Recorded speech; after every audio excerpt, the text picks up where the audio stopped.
এই গণ অভ্যুত্থানের প্রেক্ষাপট রচনার মূল নায়ক যদি কেউ থাকে, মূল কৃতিত্বের দাবিদার যদি কেউ থাকে, সবার আগে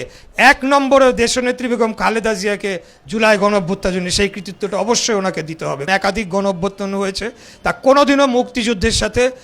তুলনা বা সমতুল্য করা যাবে না। প্রথম নারী মুক্তিযোদ্ধা হিসাবে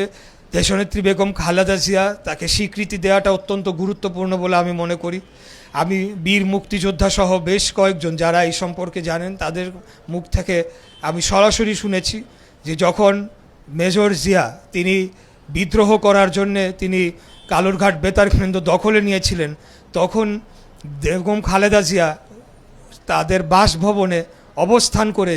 যে ভূমিকা রেখেছিলেন সেটা নিঃসন্দেহে আমি বলবো যে এটা কোনো সাধারণ মানুষ বা সাধারণ কোনো, কারণ সেই সময় তিনি বিএনপির চেয়ারপারসন বেগম খালেদা জিয়া ছিলেন না, বা প্রধানমন্ত্রী বা সাবেক প্রধানমন্ত্রী বেগম খালেদা, বিএনপি গঠন হয় নাই, মেজর জিয়াই তখন রাজনীতিতেও আসেন নাই, কিন্তু সেই সময় তিনি ওইখানকার অবস্থানরত যারা সৈনিকেরা তাদের প্রতি যে দিক নির্দেশনা দিয়েছিলেন এবং যে দৃঢ় অবস্থান নিয়েছিলেন, তিনি আর যে সৈনিকেরা যখন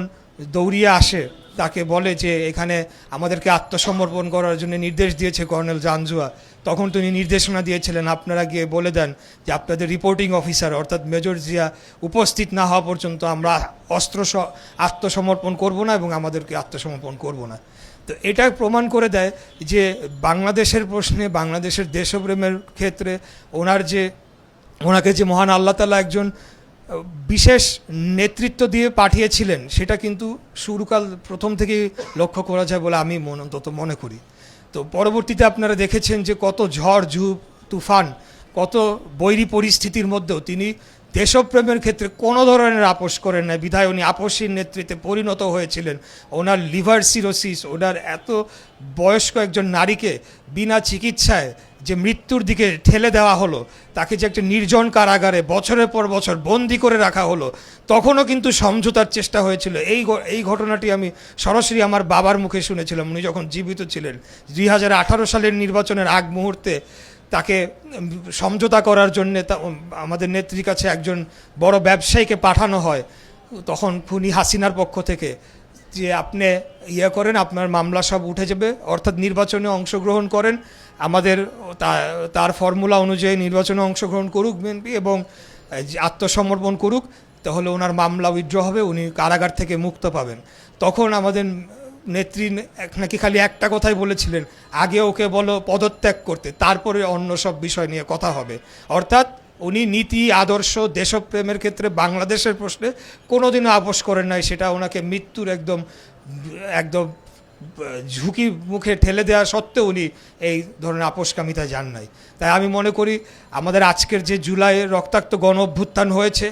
এবং মহান মুক্তিযুদ্ধে যে অবদান ছিল, আমাদের নেত্রী যে অবদান ছিল, সব কিছুকে আমাদেরকে ধারণ করতে হবে। ধারণ করে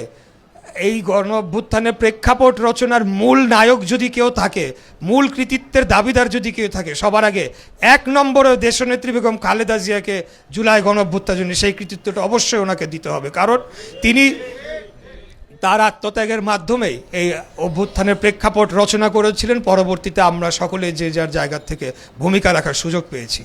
আজকে আপনারা দেখেছেন যে একটি নতুন দল এবং 1971 সালের যে রাজাকারদের যে দল, সেই দল তারা এই জুলাইকে যেভাবে নিয়ে রাজনীতি করার চেষ্টা করছে, ঠিক সেভাবে আওয়ামী লীগ 71কে তাদের একক পৈতৃক সম্পত্তি বানিয়ে তার সমস্ত কৃতিত্ব দাবিদার হয়ে, যেটা একটা দোকান খুলে বসে বাংলাদেশের জনগণের উপরে নির্যাতন অত্যাচার করে বাংলাদেশের ক্ষমতা দখল করে লুটপাট তন্ত্র কায়েম করেছিল, আমাদের আজকের রাজনৈতিক প্রতিপক্ষ বিরোধী দল তারা ঠিক একই পথে হাঁটা শুরু করছে। তাই আমি বলবো আমাদের মুক্তিযুদ্ধের প্রজন্মের ভাইদের আমাদের অনেক দায়িত্ব রয়েছে।